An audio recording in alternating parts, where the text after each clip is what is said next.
Welcome to Grassroots to Bluegrass, Volume 5. Oh, how sweet it is, this love affair. You know, on this tape, you'll witness some terrific playing and singing as testimony to the love that these folks have for this music. J.D. Crowe and Jimmy Shumate picked together on the classic Billy on the Lowground. Melvin Goins renders a tune. Ronnie Reno sings one of his father's songs and one of his own songs and a couple of state songs with the Osborne Brothers. Hey, but that's just the beginning. So sit back, relax, and get ready to hear more fine picking than the law allows.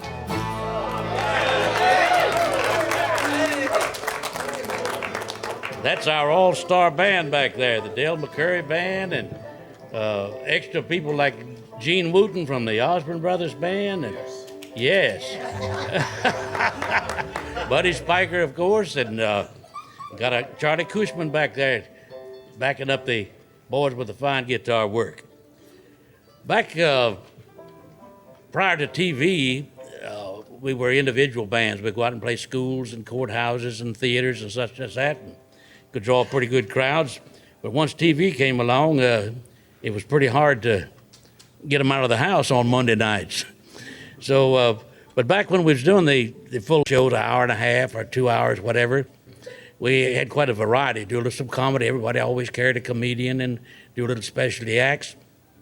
And I was sitting here yesterday seeing the kind of round robin, everybody doing their thing, and I was reminded that a feature we had on the Flat and Scruggs show with the early Foggy Mountain Boys in 1948, Jim Shumate and Earl would do a number just feature the banjo and the fiddle, which was very interesting and very entertaining. So I thought to kind of recap a little bit of that today, we might call on J.D. Crowe and Jim Shumate to do us one. J.D., you can run all over top of him there, I believe. Yeah, no. I've enjoyed J.D.'s picking for a long time, and now it's a chance to get to there you go. So everybody else lay out, and you'll get the full effect of J.D. and Jim with the... Really, I think where Scruggs came up with the idea was like on Sunday afternoons when they's in the country just sitting around picking, you know, and that's all they had. That was the thing. We were so poor, we couldn't do nothing else. Didn't have no electricity in the house and nothing like that, so we just picked and enjoyed ourselves. Right. God blessed us with plenty to eat and plenty of instruments. There you go. That was the most important thing. This one we did, Billy in the Lowground, Earl and me did it. We got an awful lot of mail, if you remember, Mac, for this. Everybody requested it wherever we went. And Lester would cut everything else out except just fiddle and banjo. So, he's telling y'all not to pick with him, so he's trying to tell you. we let Mac stand there and hold bass, you know, make like, nah, just kidding, Mac. Here it is, Billy in the Lowground.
Fine, fellas, that's fine. Oh, that brings back old memories from way back. Yes, sir. Lots of times was back in the country, I'm sure this applies to a lot of us here. You'd do a hard day's work, and after supper you'd sit around and pick a little bit and cross over the fields of the neighbor's place and the neighboring farm. You'd hear similar sounds over there too, wouldn't you? That's right. My uncle made him a fiddle out of something other than the evening when the wind was coming the right way. I could hear him sit on the porch and pat his foot. You could hear the clanks right along. If you're listening real closely, you might hear Yeah. Melvin Goins singing the song, Right, Melvin? How you doing today, Melvin? I'm doing pretty good. Right. You got a good song for us? Well, I might can dig up one, Mac. I'll bet I'm you still could. a little bit hoarse this morning, but That's all I can probably sing some kind of a song this morning, whatever you'd like to do. Does it make a difference what I sing? No, make a bit of difference to me. You know what? Do I wish I'd have went to work with you 48 years ago then. Yeah. That easy to please. Just sing anything you want. I don't all have right. the publishing on any of yours. You know, Mac, back when I was a little boy growing up at home, I used to listen to a song on the Grand Ole Opry as an old timer, and I've always kind of stuck to the old songs, but back I kind of cut my teeth on the old tunes, the old fiddle tunes, old time banjo playing and stuff like that. And I've always related to the old music because I thought it was a true heart of the music, the mountain music that back in the horse and buggy days when people all gather up on Saturday night, go and listen to the old battery radios and throw a little cornmeal on the floor, move all the furniture out of one room and dance till the Dominican rooster crowed the next morning. There you go. And have a lot of fun.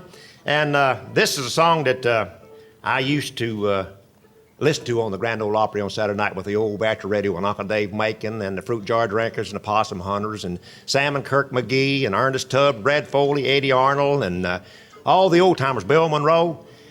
This is a song kind of stuck to me, and if we get the fiddlers, this is some great work that the fiddlers can take a part on over there, and y'all can all join in kind of help me. One entitled Stay All Night, Stay a Little Longer in the key of A, fellas, if you don't mind.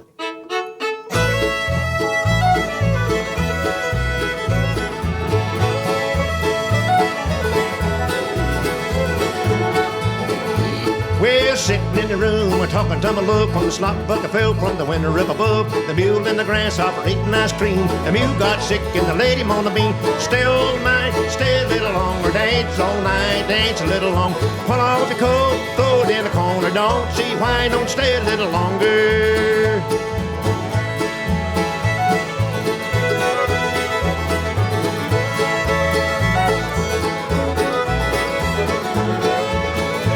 Well, you can't go home if you're going by the mill. The bridge forks down to the foot of the hill. The big creek's up and the little creek's level. Plow my corn with a double shovel. Stay all night, stay a little longer. Dance all night, dance a little longer. Pull off your coat, throw it in the corner. Don't see why don't stay a little longer. All right.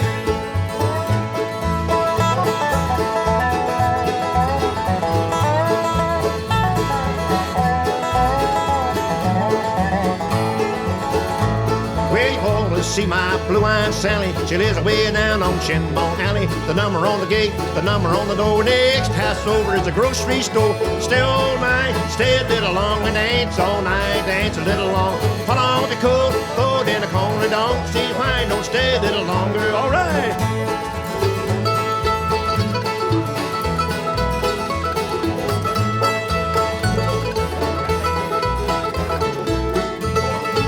Well, the girls on big picks about half grown. They'll jump on a man like a dog on a bone. Stay all night, stay a little longer. Dance all night, dance a little longer. Pull on the coat, throw it in the corner. Don't see why don't stay a little longer. One more time.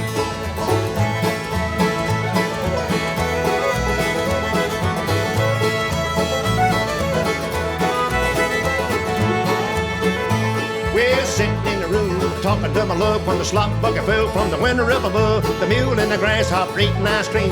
The mule got sick and they laid him on a beam. Stay all night, stay a little longer. Dance all night, dance a little longer. Pull off your coat, throw it in a corner. Don't see why don't stay a little longer.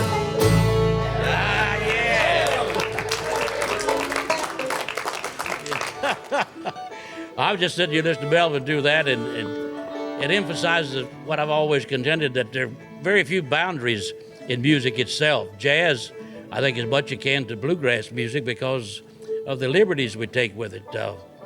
As an example, several of us do Footprints in the Snow, but very few of us do it exactly like the other one, And that song that you just did there was one of the biggest songs that Bob Wills had, who had the big Western Swing band and played dances in Texas and around, and sounded just as good with the bluegrass background here today, I thought.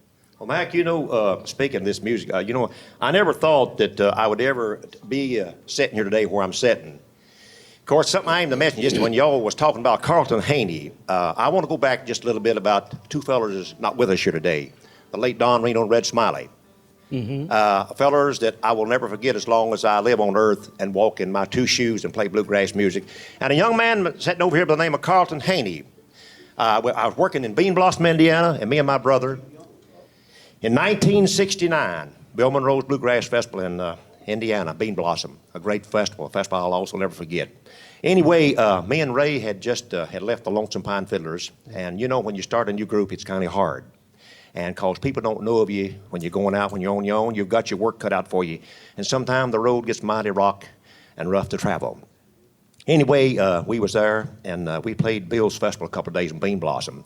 And you know, you're out, you're just like a traveling salesman. You're trying to sell every door you knock on, but every door you don't knock on, you don't get to sell, you know.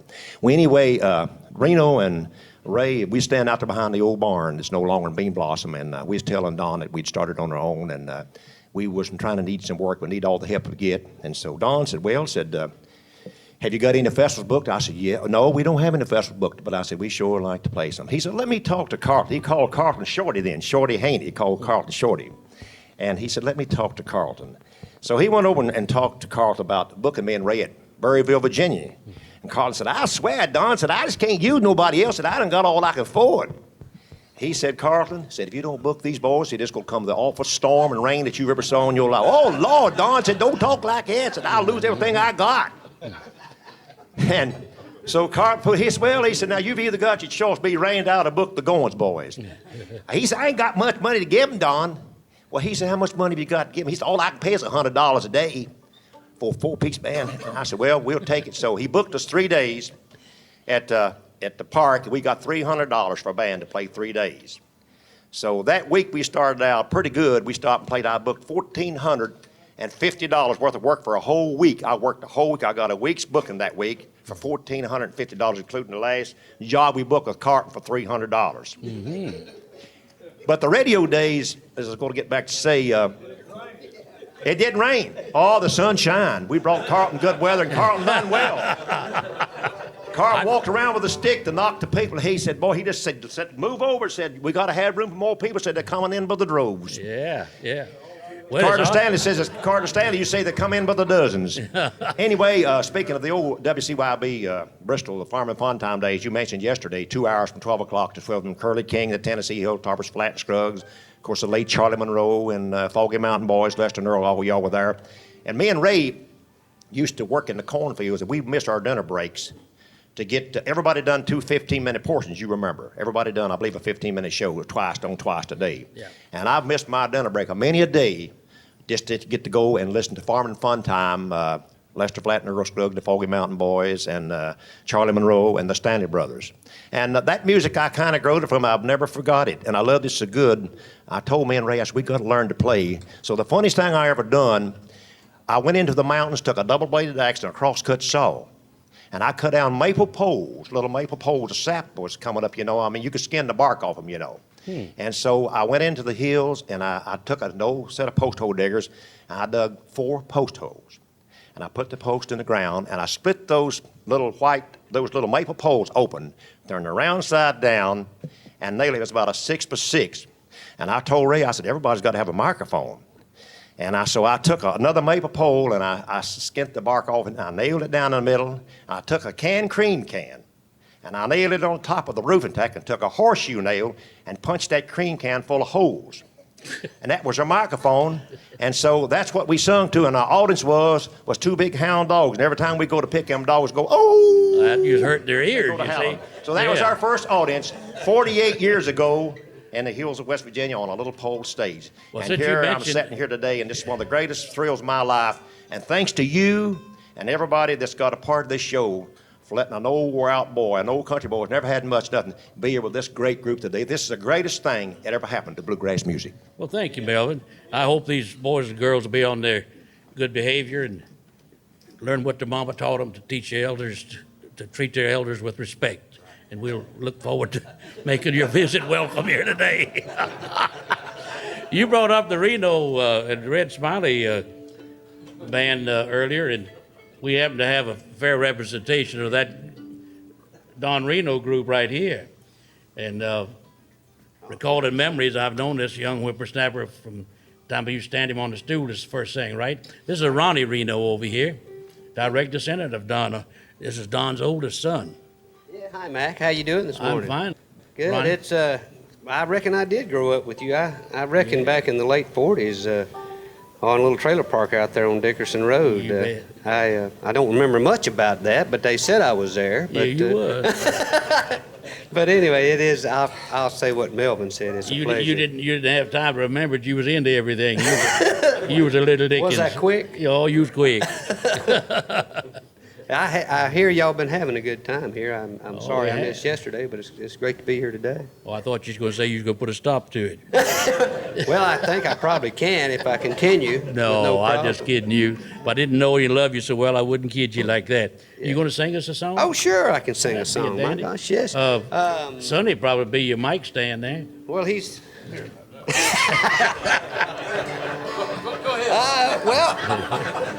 Put it up a little higher, you still see his face. I knew I sang a little sharp, but I didn't know I was that sharp. Well, I'll tell you what, speaking of Dad and Red, Mac, we can go back and do one of their old songs. Okay, that'd be Maybe I can talk somebody doing a little harmony with me or something on this, I reckon. But, this is a thing they did back in, my gosh, in Richmond, Virginia, back in the mid-50s. Dad and Mac McGahey wrote this song, and I'd like to dedicate this to Mac because he's a dear friend and has had some health problems lately, but he's doing better. So Yeah, I'm glad to hear that. we'll do this for Mac. Guys, y'all remember, I know you're married, but I love you still. All right, let me say, I'll just, as they say, jump into this or something. Say, the day I met you, my heart spoke to me. It said to love you through eternity, not knowing that you were another's bride. I vowed I'd always be close by your side. You know I love you and I always will. I know you're married, but I love you still.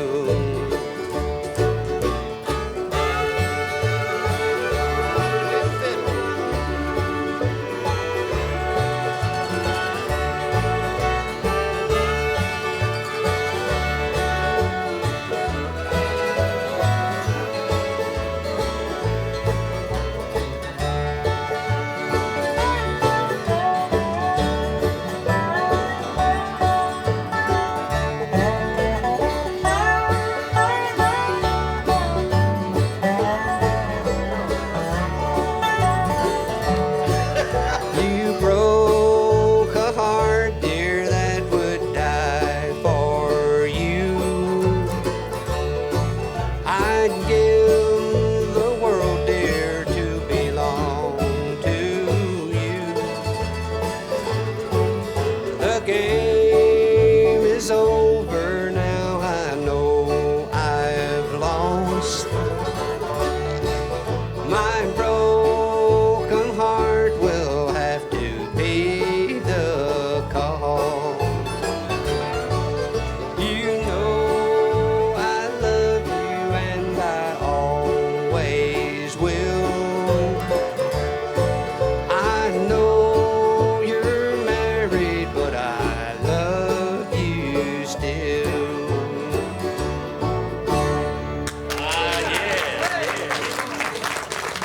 Thank you, thank Oh, you. you're welcome, Ron. You're welcome, Ron. Hey, That's Mac, fine, Ronnie. Oswald had a little different words to that. He said, I know you're married, but I love yours still. Hey, can I tell a Don Reno story? This is a if you have classic. to. May I do this? Yes. Oh, okay. Go ahead, I John. always thought it ought to be, I know we're married, but I love you still. It don't work that way, John. Sorry. I wish it did, John. If you heard Hey. somebody turn over, it was Reno. Twice, right there, just boom, boom, and he's fixing to turn over again. Uh-oh. We were playing the festival at Berryville, Virginia, Watermelon Park, and we had a motorhome. And Don and I were sitting up in the front of our motorhome talking, just talking. That's all. We're just sitting up there and talking about all kinds of things, Ronnie and all that. Yeah, and so the door to this motorhome was halfway back the length of the motorhome, and there was a little cabinet that sat right beside the door when you walk inside. So all of a sudden the door opens, and this guy walked in, and he had real long shoulder-length hair, and he just climbed up on that cabinet, and he sat down. And I guess he was very tired, so he just went to sleep right there on the spot. I mean, he kind of went boom like that, and he was out. Well, we sat there about, I don't know, 10 minutes, and Don said, "Who is that old boy?" And I said, "I don't know.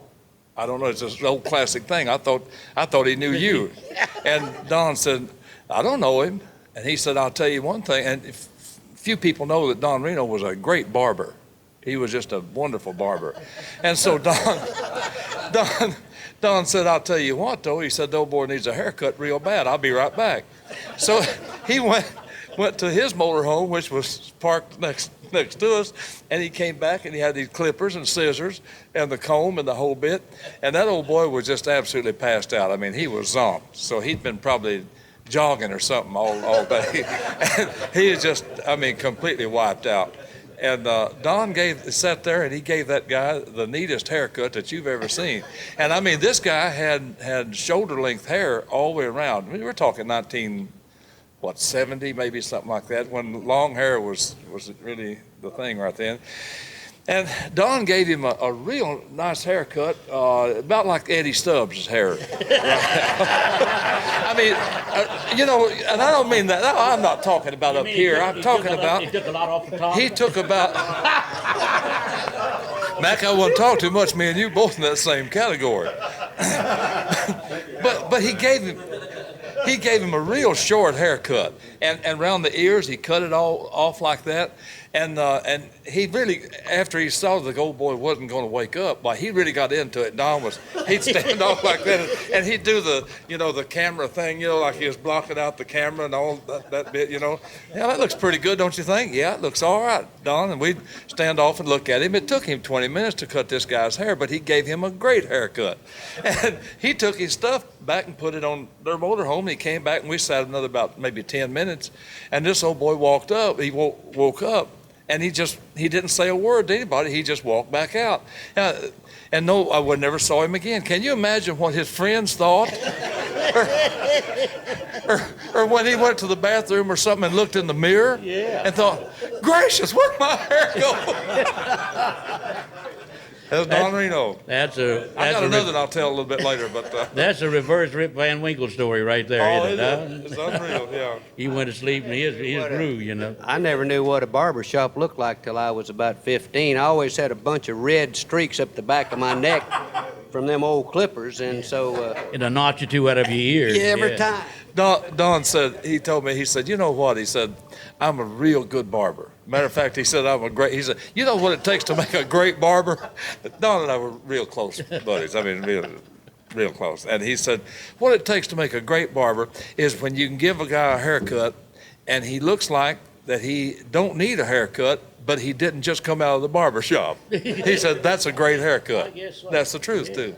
All right. Well, I'd like to show you the versatility of Ronnie here. He's worked with the Osborne Brothers and with Merle Haggard quite a while, and opened the show for Merle, and worked. This was back when Merle was really at his peak of his success, I guess.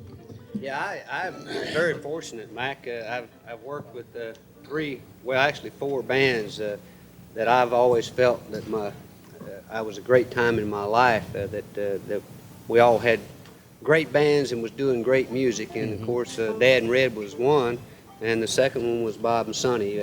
We had a great band many years ago, and sang some great harmony together. And of course, Merle Haggard was the third one, and my brothers, the Reno Brothers band, is the fourth one. Oh yeah, that's fine.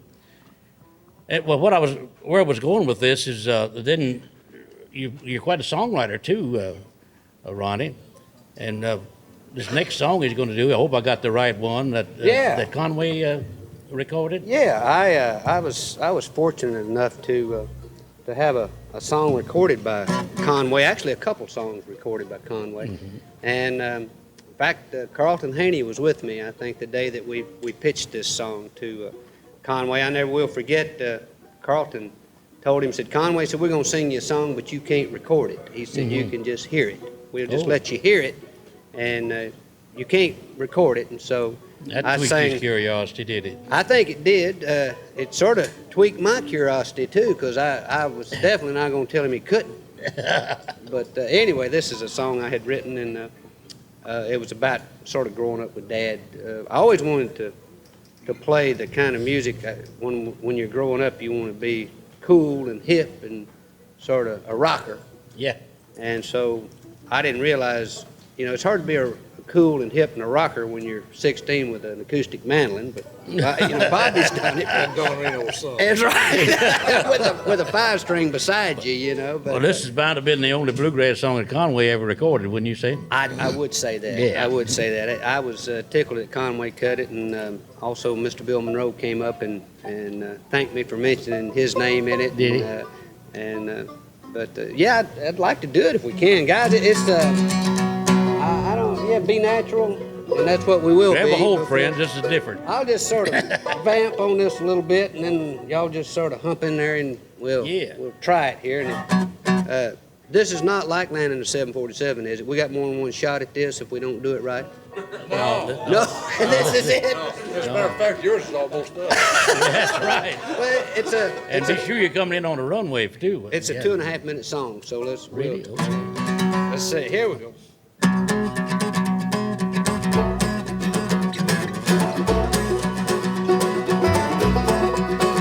Sounds good already. There's a new kind of music going round. It's known as the bluegrass sound. So grab your partner, hey swing, hurry round, and dance to the bluegrass sound. White Buck Bill sing about Kentucky and the Osborne Brothers rambling man. We put the music all together, so dance to the bluegrass band. Somebody pick it now.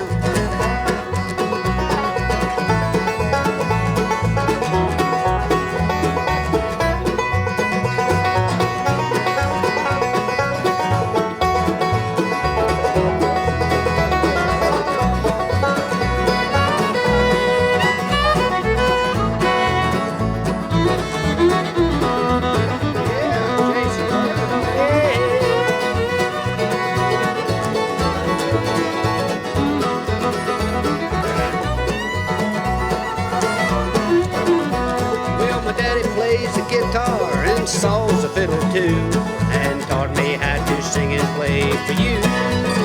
I got bluegrass in my soul, rhythm in my feet, so dance to the boogie grass beat. Wild Buck Bill sing about Kentucky, and the Osborne Brothers rambling man. We put the music all together, to the bluegrass band. Here's the hard part, Mac.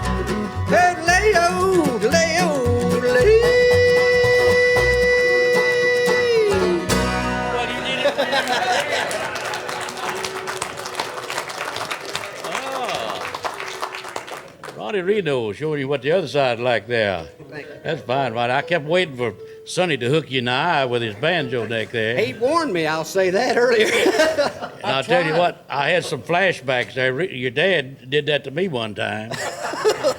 Back then, we just used the one microphone. Everybody grouped around and worked in and out, and didn't individually mic the instruments. And I was coming in one time as he was coming out, and he hooked me in the eye there. He told me about that. I reckon that was in the late 40s when you owned the Opry. Yeah, he told me about Just it. got well a few days ago. He said you were a fast learner, though, Mac. He only done it once. Yeah, that's right. I didn't turn the other eye, I'll tell you that. Oh, that reminded me of, I stopped at a little bar I was on the way home last night, and this fella in there had a hook on his arm and a wooden leg and a patch over his eye. And I said, "Oh boy, you're in pretty bad shape. What happened to you?" He said, "Well," said, "I was a sailor and I got this leg cut off in a shipwreck, and not too long after that, I was in a sword fight and they cut my hand off, so I got the hook." And I said, "Well, what about your eye?" He said, "Well, I was walking on the beach the other day, looked up and a seagull spotted me." And I said, "What do you had me believing you about the leg and the hook on your arm there, but that's a little far-fetched, that seagull thing. I don't believe a seagull put your eye out." He said, if it's the next day after you just got your hook, it will."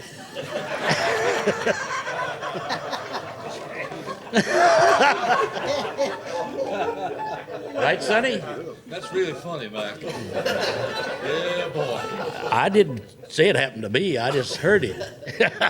Next day after you got your hook, huh? Yeah. Yeah. Right. I think while we got Ronnie all warmed up here, it might be a good time for him to join you fellas. What do you think, Bobby? If he cools out, boy, he might not be that good again. Let me turn around where I can see. You want to sit right in front of him?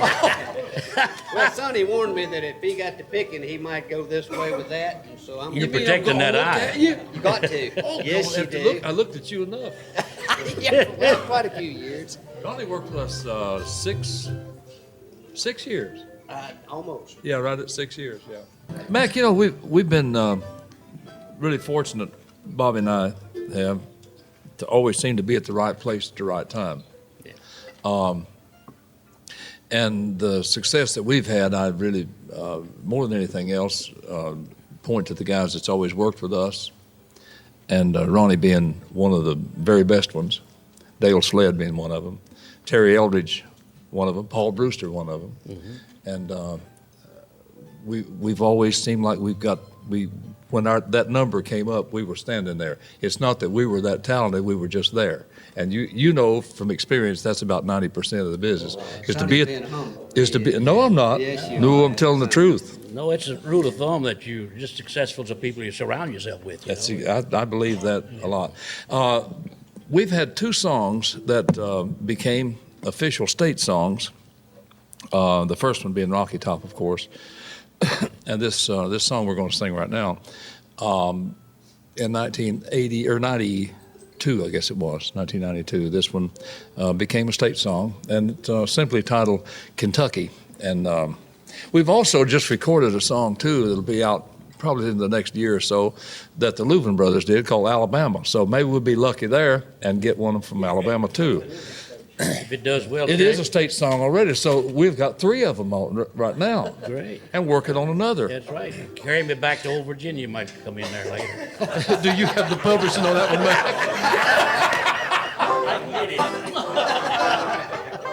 Mac has publishing on Carry Me Back. Huh? What is it? How about one about North Dakota? There's nothing to rhyme with that, John. Hey, Matt, me and you ought to do old Virginia and get one of them before those guys get to it. That's right. That's Indian out All right, here. we're going to get Ronnie to help us if we can get situated here exactly right. Can you see me, Sonny? You want me to come out a little further? No, that'd be all right. As long as you can see me, that's That's important. You know, harmony people, if you can watch the other guy, his eyes and their mouth, you can really sing with them a great deal. And that's what we're trying to do here, in case anybody don't know that. You got that, Crow? All right, this one's called Kentucky, Ronnie.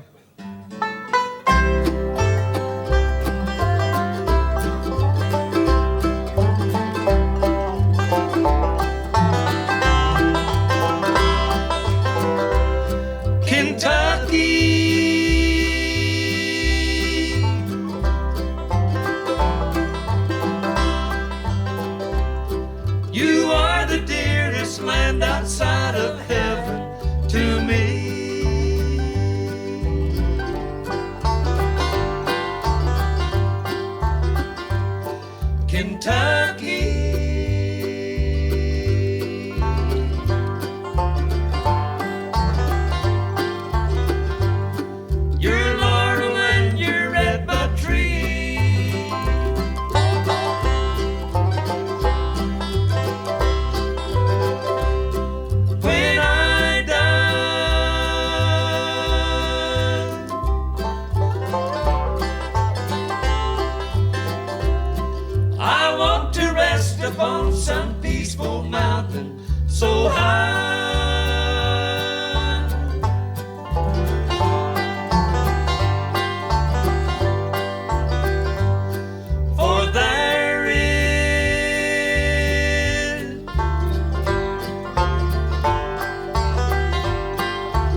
Kentucky.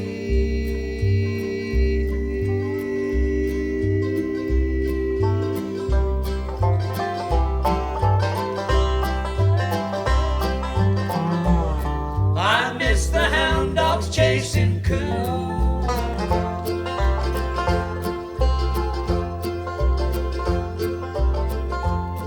I know that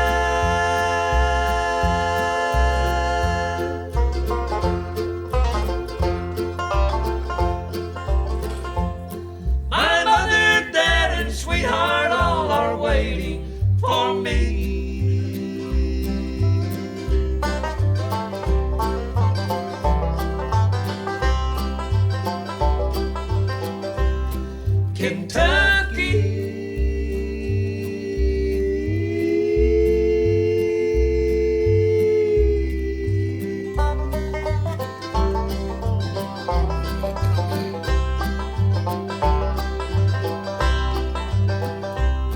I will be coming soon.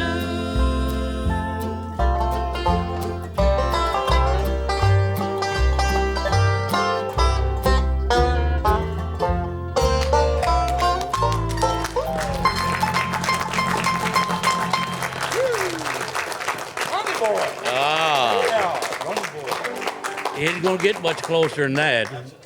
I'm telling Melvin. you, yeah, I think that's a keeper right Yeah, there, that's boys. a tough act to follow Pretty there. song. Carl Davis wrote that song from the Carl and Hardy days up at Renfro Valley in Chicago, I guess. He worked the National Barn Dance in Chicago, and Carl Davis wrote that song. Beautiful.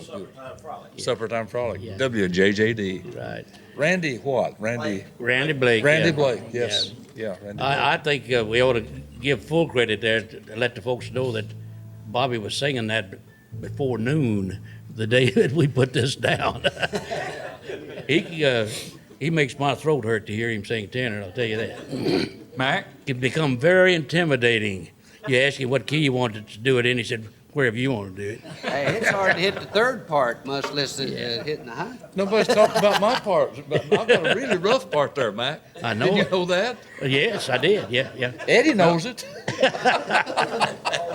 What'd you say, Dad? I was going to say, Melvin and I up here on this back row here, we were just about to stand up and salute and put our hand over her heart, good old Kentucky boys that we are. But I was also going to share that Kentucky's one of the few states, or I can't imagine another one, actually has two bluegrass songs as its state song. This fella's daddy right here wrote the other one, Blue Moon of Kentucky. That's right. We've got two of them. That's exactly right. You know, This was Dan Hayes, incidentally, giving us that bit of information. And for the benefit of you folks, Dan is the executive director of the IBMA, the International Bluegrass Music Association, in Owensboro, Kentucky. And I've had the pleasure of being on that board of directors at one time and have participated in the fall shows they have there and always enjoyed it. And Dan's doing an excellent job with the IBMA and has furthered the cause tremendously. In fact, I hope it doesn't sound too trite, but if I had a business big enough to demand it, there's no way you'd get away. I'd want you in my organization, Dan. Well, you're kind to say that, Mac. I tell you, Eddie said this yesterday, and I'll second what a lot of people have said here. This is just a great privilege for me to be here and listen to all of my heroes and people that I've grown up with listening to and enjoying. And Pappy yesterday said something about wondering whether this music would go forward. And there's a lot of us folks, and I'm not that young, but I can look over some of the fellas that are a little more in my age range back here backing us up and everything this week, and just say we want this music to go forward, and we're going to do our very best to make sure everything that you all have created does stay with us for many, many years to come into the next century. And it's just been great. And I grew up. Actually, the first music I ever remember hearing was the Osborne Brothers. We lived up in Ohio for a short period of time, and Paul Moon Mullins up on the radio station up in Middletown, Ohio. Hard to get together for a reunion like this and not mention a fellow like him and all he's meant to bluegrass for all of us displaced folks out of eastern Kentucky that went up there to find work. My father did, and a lot of other people did. I guess the Osborne Brothers folks had done the same thing, left hiding to go up there. And this music has meant so much to people all over the world. want to thank everybody as well for pulling this together and letting me just sit back and enjoy this. I don't know what value I've been, but I can tell you it's been a great value to me to be a part of it. Well, you've done a great job with it, and I do think it's gaining momentum, and I think the IBMA has played a responsible part in that. And I do hope that what we're doing here with these videos will expand those horizons and show the connection between the grassroots and on up to what it is today. I've always contended that it has a parallel to religion. If you instill religion in a youngster during his formative years, he might stray away a little bit, but as he gets older and more responsible, he comes back. And I find that that's true with the grassroots of music. He might get into a little rock and roll and bluegrass boogie once in a while, but if you don't watch what he gets to telling his kids about it, he's telling them about the old days and the basic music. Don't you think that's I do think it's true. And the other thing that's real interesting that's happening these days with bluegrass isn't just what's happening in this country with young people who are being attracted to it, but people all over the world. We've got membership in over 30 countries. Wonderful. All over the world, people enjoying this music. And I've met people from Russia, from Japan, from Australia, and all over Europe. We even have members in South America, down in Brazil, have a radio station down there programming bluegrass now, and things are growing. And this is, it's music that it's an acquired taste to some degree, but we're finding new fans and young people that are catching on to it and learning a lot and getting turned on to these people here, and that's the most exciting thing about what I get to do every day. Right. It's a very contagious type music too. I know frequently on festivals, people come up and say, this is my first festival. I'm having so much fun, I'm going to go to a lot of them. Or we'll tell you when they got turned on to it, so to speak. Yeah. And another bit of trivia, I was pleased to learn a few years ago that Dan is from String Bean's hometown, right. Annville, Kentucky. Yeah. We went up there to play the String Beans Festival and unveil his wonderful monument they have there. They built a beautiful, Grandpa and Ramona were there. larger-than-life, full-size statue with his pants and shirt just, wasted up about his knees and everything down there. That's right.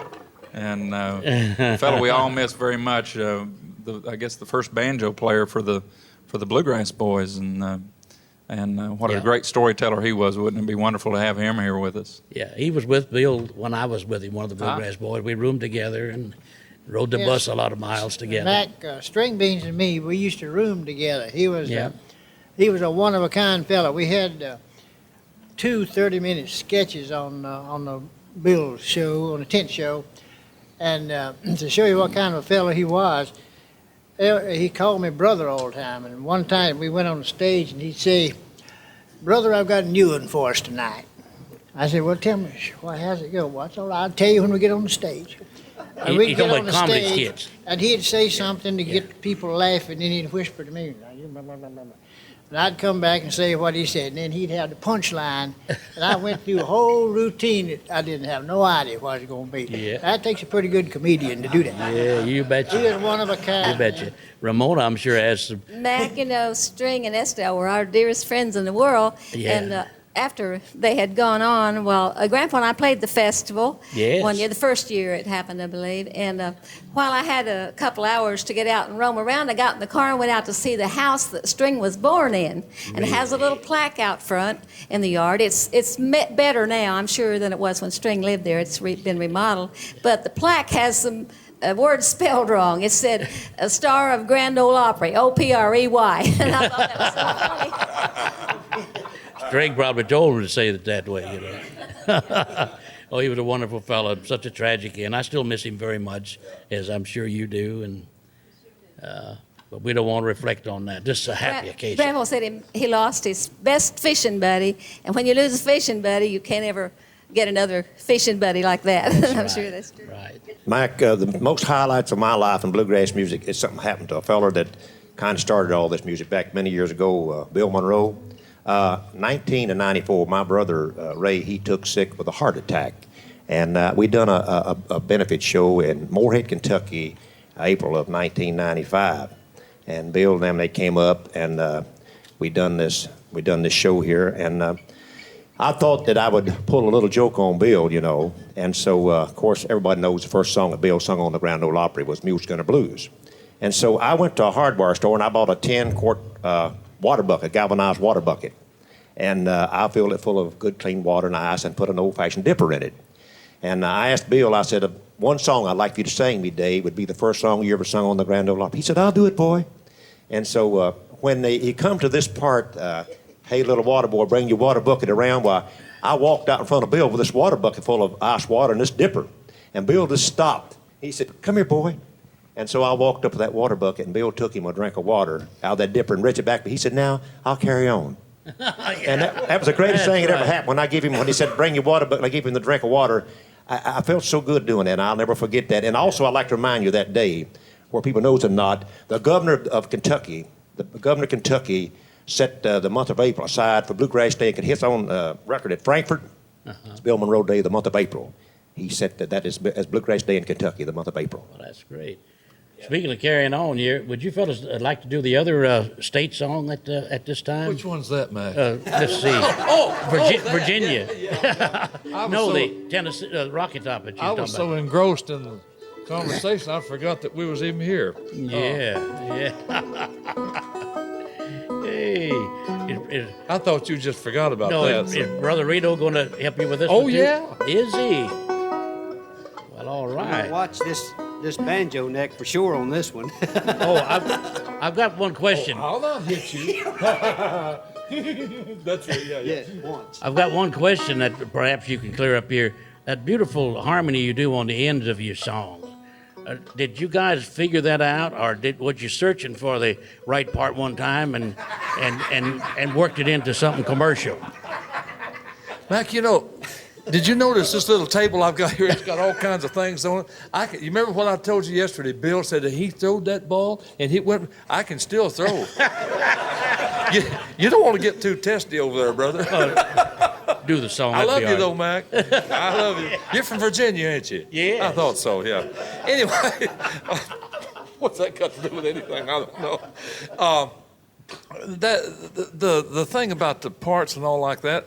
Bobby and Red Allen and I would just mess around in the car singing songs like that. And I think the first thought of that came from a pedal steel guitar, because we were such big fans of that pedal steel, and we started kind of doing those slides and imitate the pedal beautiful. steel. It worked. Yeah. It worked, that's all. Very okay. identifying, too. Oh, yeah. Yes, yeah. sir. Yes, sir. All right, now if I can... all right. It's close enough.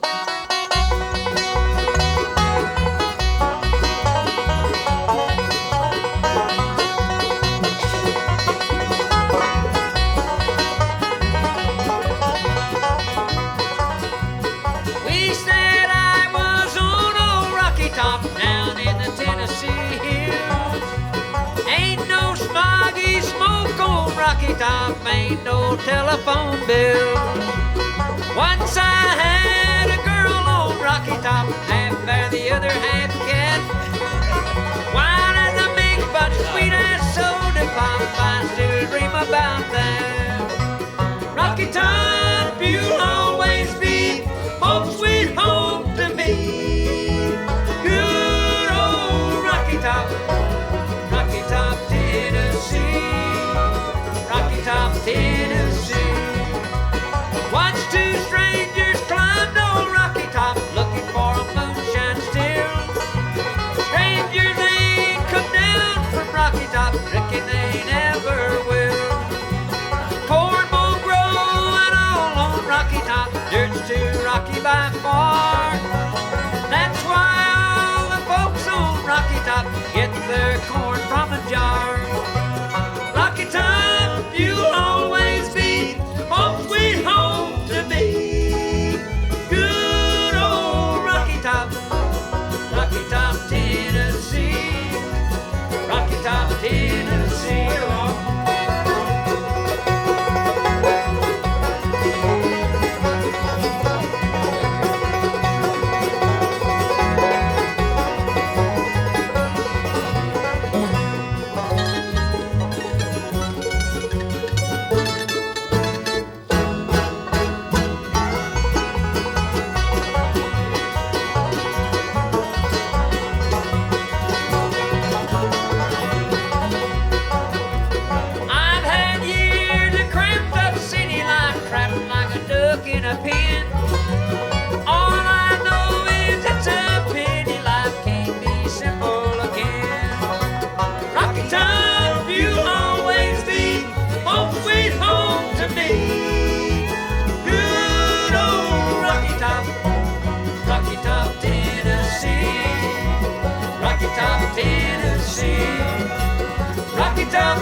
The essential. Thank you, Rocky Top. Yeah, thank you, Rocky Top. Boy, that bought the farm, brother. Sonny? Oh, that's wonderful. That's wonderful. Sonny, when I was listening to y'all doing that there, I just got to thinking, I know you guys have won a lot of awards and been nominated for a lot of awards, but if memory serves me right, when y'all won the CMA Vocal Group of the Year award in 71. Yeah, 71. Wasn't Ronnie singing the third part in your trio at that time? Yeah, he sure was. Ronnie was with us. Ronnie, and were you singing with us at that time? Yeah, I was singing with you. Yeah, right that's before right. I think we went to Lake Tahoe about that. Yeah, same that's time. right. Yeah, we. Yeah, Dennis was- Digby That's played right. the bass with us, and Robbie, Bobby's son, played drums with us that time. We never went down to receive that award. Somehow I never did believe in them. I just, you know what Ira Leuven told me one time? Ira said, you know what awards is good for? Just to break everybody else's heart. And I don't know how true that is, but we just never did. I appreciate them and all like that, you know, appreciate awards, and I've got a wall full of them. And we've won just everything that we could possibly win doing what we do. But it's just something that I just never saw we never did see the importance of going there and doing that kind of thing. We were inducted into the IBMA Hall of Honor, and I wish they'd call it Hall of Fame, but they don't. But anyway, we did go up to receive that, and we were very, very, very proud and pleased to do that. But yeah, we were going to Lake Tahoe when that happened. But it was a big thing, you know. It was hard to get bluegrass music into the country thing, and once again, I point to the importance of Carlton Haney's role in all this. Carlton, had it not been for Carlton, we wouldn't have been in position to do that. And because we worked with Carlton's country shows, our records started being played on country stations.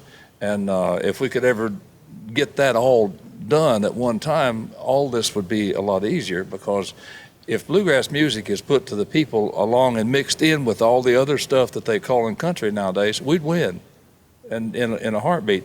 But you can't get it done. It's just very, very hard to get your records played. But because of Carlton, we did get our records played and were very successful for a number of years. And the CMA award it pointed right to that. You know, that's the reason for it. It's kind of nice to see history revisited here with the three Oh, of y'all it's singing fine to together. sit That's here neat. beside this old boy too, because I mean, Ronnie I've known since he was a small boy. I mean, you know, he's still kind of a small boy. Eddie, you got some input there? Yeah, I'd like to add something to that. I agree with Sonny totally. The Country Gentlemen made their mark in the music business, and we did a lot of colleges and things like that, and I think the Osborne Brothers probably played Oberlin just before we did. But we played, you know, sometimes 40 schools a year, so we were a college group in a Yankee band, you might say. And we were, I remember when I was working with Monroe that Elvis had just hit and the bottom had fell out, and Monroe wasn't doing very well himself. His heart was in the right place, but the wallet wasn't working. And I remember leaving there and going up and joining the Country Gentlemen, and my first night's pay, my first week's pay was like 5 times what I'd been able to make with Monroe, only because he wasn't getting it himself.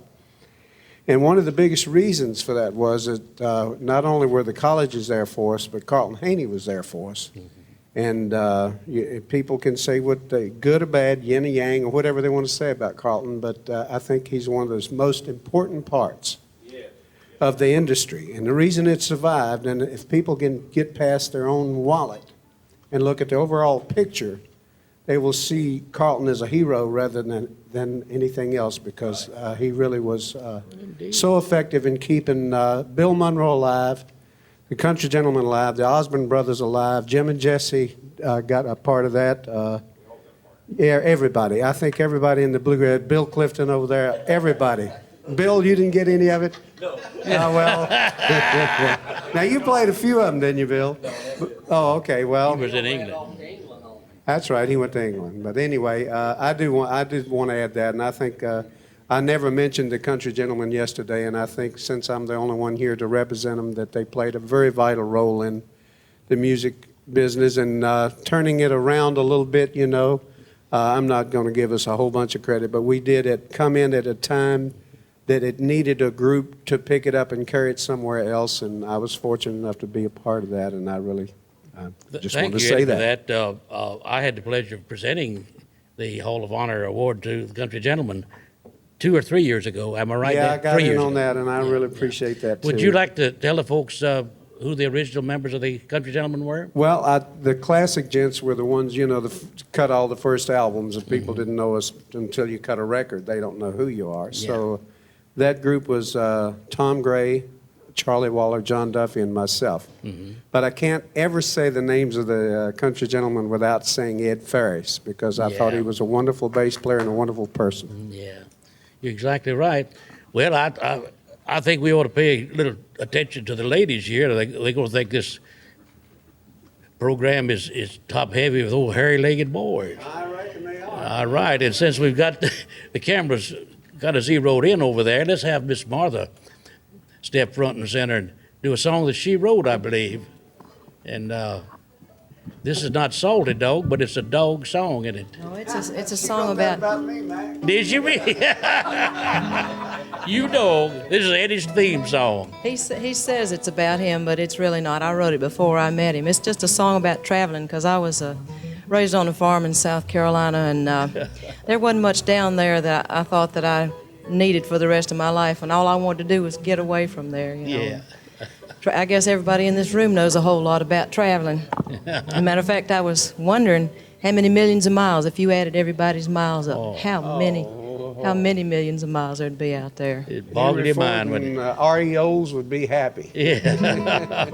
You go through a lot of things on the road. You see a lot of things. I think it's the best education a lot of people have ever had. Right. And you get to meet a whole lot of nice people. That's one of the best things. Of course, traveling now is a lot different than it used to be. The people just starting out now don't have to go through a lot of the things that people did, 40, 50 years ago. They ate Vienna sausage. We really did. But traveling is still a great thing. Matter of fact, I'm just getting over a little cold that was a gift to me. You meet a lot of people, and you meet a lot of people with colds too. He was a nice waiter. He said, "What can I get you to eat?" Yeah. So I'm just getting over this. But this is a little song about traveling. All It is right. about a dog.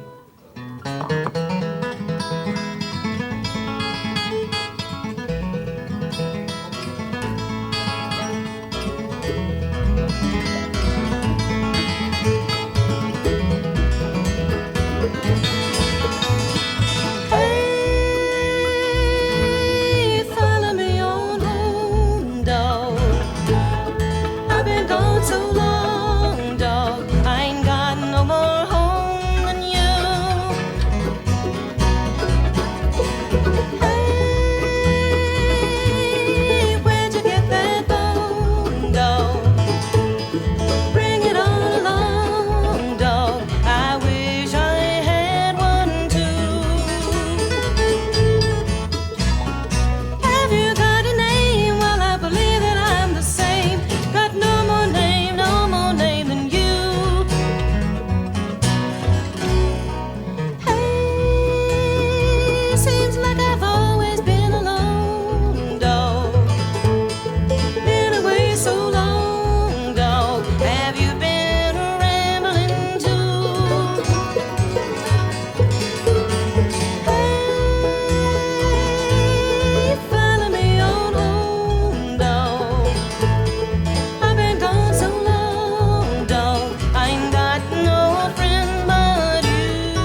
I shot my pick off on that one, Mac.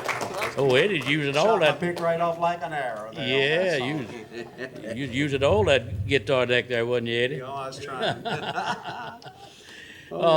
So many of these songs have a story to them, and a lot of the ones I do, the old ballads, people ask where I learned them and or where they came from. I have no idea where they came from. Just remember where I learned them.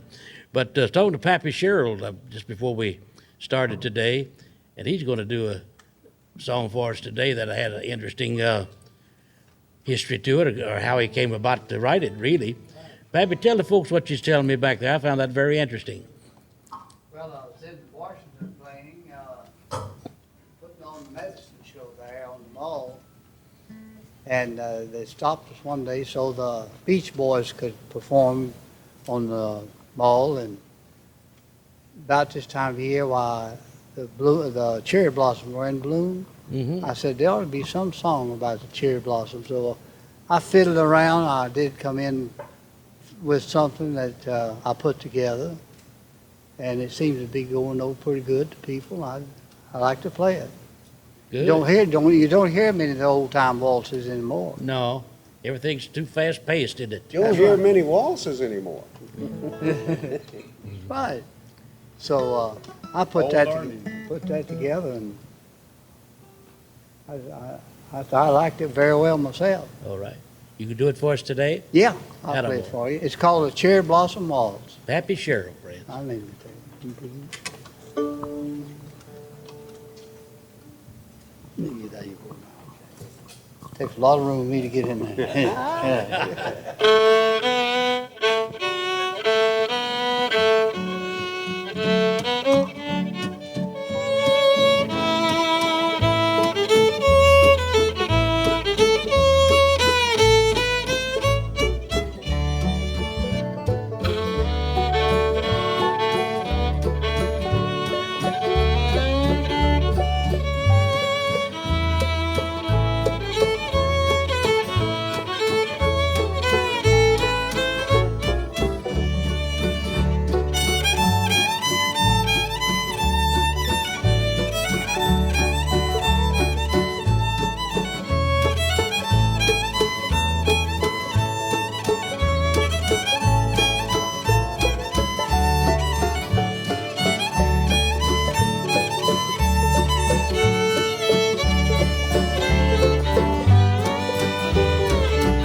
That's beautiful. That's beautiful. I missed telling you about something yesterday. Yes. I was raised in the country up in Sherwood Ford, North Carolina, on the Catawba River. And Dad, we usually kept a good many cows. And he had an old mean bull. It stayed in the pasture. And so I went to school every day and walked back far to school. Had knee pants on. And Dad said, always watch out for that bull and stay out of the cow pasture. Don't be going across it. I made a shortcut going home and go about halfway between the cow pasture and where I wanted to go. And I didn't pay no attention much, so Dad said, I told you and warned you. So one day I decided to go across again. I did, and I got part of the way out. I heard something snorting up in the woods a little ways, and I looked around, and there's that darn bull up there. He took out after me, it's nip, tilt, nip and tuck, nip and tuck. Every time I nip, he'd tuck. Every time he'd nip, I'd tuck it on a little farther. So I was going across, trying to get across the cow pasture so he wouldn't get me. The bull could run fast. So I was tearing out down through there, and he's right behind me. And I kept looking around for somewhere to go. And I seen an old cinnamon tree down there in the cow pasture, and I said, oh, yeah, I got it made. So I made it to the cinnamon tree, and there's one limb there sticking out. And I got there, and I said, boy, here I go. And I made a big leap for the limb, and I missed it. But I caught it coming back down.